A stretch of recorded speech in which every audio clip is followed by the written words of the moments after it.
ওই যে আপনারা দেখেন না ক্ষেতের মধ্যে জামা টানায় না লাঠির সাথে, দূরের থেকে মনে হয় একটা মানুষ দাঁড়ানো, আসলে মানুষ। উপরে জামা টামা পরায়া রসের হাড়ি দেয়, মাথা বানায়, বাহির থেকে মনে হয় একটা মানুষ, ভেতর পুরাটাই খালি। আল্লাহ তো কোরআনেই বলছেন কিছু মুসল্লি আছে নামাজি, এদের জন্য জাহান্নাম। এবার বুঝেন যে কেমন নামাজ পড়েন, নামাজ পড়িয়াও কই যাবে? আল্লাহ বলছেন আমার কথা, আরাআইতাল্লাযী ইউকাযযিবু বিদ্দীন ফাযালিকাল্লাযী ইয়াদউল ইয়াতীম ওয়া লা ইয়াহুদ্দু আলা তাআমিল মিসকিন। পরের আয়াত পড়েন, ফাওয়াইলুন লিল মুসাল্লিন, ওয়াইল নামক জাহান্নাম মুসল্লিদের জন্য। এই মুসল্লি আবার বংশগত মুসল্লি না, আমাদের দেশে মুসল্লি বংশ আছে না, ওই মুসল্লি না, নামাজ পড়ে যে মুসল্লি, এদের জন্য কোন জাহান্নাম? ওয়াইল। জাহান্নামীর কয়েকটা স্তর আছে, এর মধ্যে মারাত্মক একটা স্তরের নাম ওয়াইল। ওয়াইলুল লিকুল্লি হুমাযাতিল লুমাযাহ, যারা মানুষের গীবত করে, দোষগুলো পেছনে বলে, তাদের জন্য ওয়াইল নামক জাহান্নাম। আবার একজনের দোষ নাই, বানায় বানায় শুধু দোষ চাপায় দেয়, অপবাদ, এরাও ওয়াইল নামক জাহান্নামী। ওয়াইলুন ইয়াউমাইযিল লিল মুকাজ্জিবিন, যারা মিথ্যাবাদী তাদের জন্য ওয়াইল নামক জাহান্নাম। ওয়াইলুল লিল মুতাফফিফিন, যারা ব্যবসা করতে গিয়া মাপে কম বেশি করে তাদের জন্য ওয়াইল নামক জাহান্নাম। ওয়াইল জাহান্নাম মারাত্মক এক স্তরের নাম। সাহাবায়ে কেরামদের নিয়ে নবী বসে আছেন, হঠাৎ করে একটা বিকট আওয়াজ হলো। সাহাবায়ে কেরাম ভয় পেয়ে গেছেন, এত বিকট আওয়াজ। নবীজি বলেন 70 বছর আগে একটা পাথর নিক্ষেপ করা হয়েছে জাহান্নামে। কয় বছর আগে? এই পাথরটা জাহান্নামের তলায় যাইতে 70 বছর লাগছে। 70 বছর লাগায় জাহান্নামের তলে পাথর যাইতেই রইছে, যাইতেই রইল, মাত্র গিয়ে পড়লো। মারাত্মক জাহান্নাম, ওয়াইল নামক জাহান্নাম মুসল্লিদের জন্য। এবার নামাজ তো আমরা পড়ি, কোন নামাজ পড়ি? ওয়াইলের নামাজ পড়ি না জান্নাতি নামাজ পড়ি? আল্লাহ ভালো জানেন, আর আপনি আমি জানি। আপনি বলবেন যে কি পড়ি না পড়ি তো আল্লাহ ভালো জানেন, আপনি জানেন না কি নামাজ পড়ছেন? আপনার অন্তর সাক্ষী দেয় না যে নামাজটা যেভাবে পড়া উচিত ওভাবে পড়ি নাই?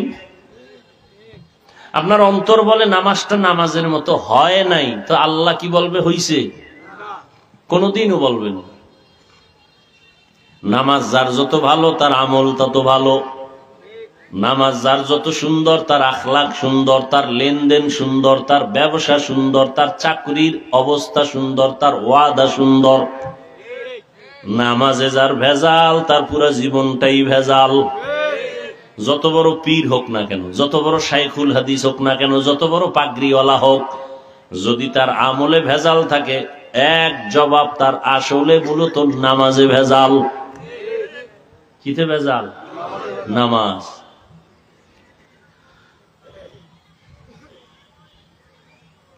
আল্লাহ বলেন আর রহমান আল্লামাল কুরআন খালাকাল ইনসান আল্লামাহুল বায়ান।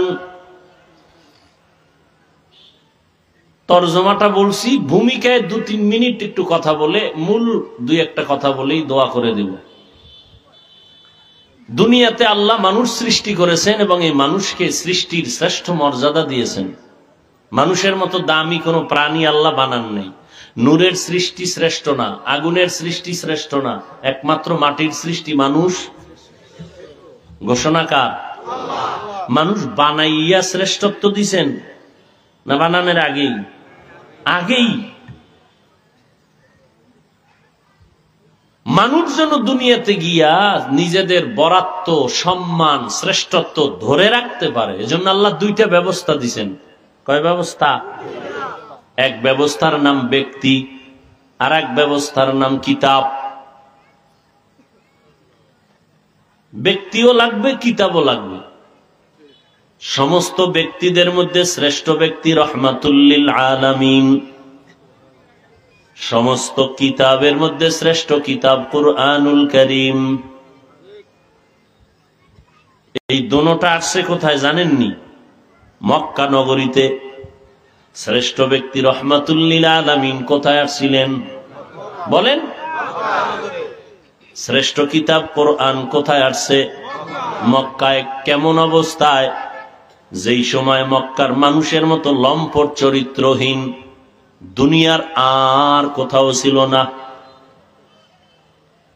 মক্কার মানুষ এত খারাপ, সারা দুনিয়ার অন্য কোথাও এদের মতো চরিত্রহীন লম্পট আর জমিনে কোথাও নাই। এটা কেমন কথা?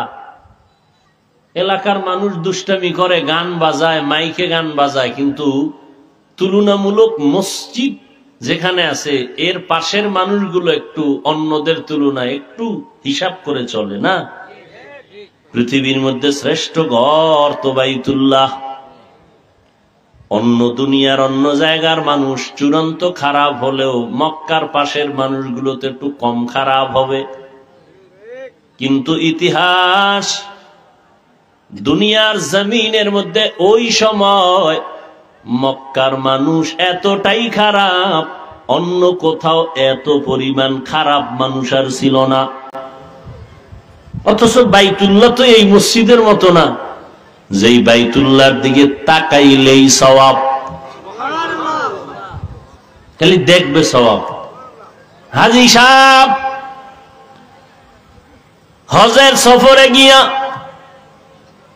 আল্লাহর ঘর বাইতুল্লাহর দিকে প্রথম নজর দেওয়া মাত্র যা চাইবে সাথে সাথে আল্লাহ তা কবুল করে ফেলবেন। বাইতুল্লাহ প্রথম নজর দেওয়া মাত্র যা চাইবে আল্লাহ সাথে সাথে তাই কবুল করবেন। এ বাইতুল্লাহর বৈশিষ্ট্য। বাইতুল্লাহর এরিয়ার মধ্যে যদি কেউ একবার বলে আল্লাহ, 1,00,000 বার আল্লাহ বলার সওয়াব। বাইতুল্লাহর এরিয়ার মধ্যে বসে যদি কেউ বলে সুবহানাল্লাহ, একবার বলছে 1,00,000 বার সুবহানাল্লাহ বলার সওয়াব আল্লাহ দান করবেন। যেই বাইতুল্লাহর দিকে তাকাইলে সওয়াব, ওই বাইতুল্লাহর পার্শ্বের মানুষগুলো এত খারাপ কেন? এর অনেকগুলো কারণের বড় একটা কারণ হলো এরা মুরব্বি হারা।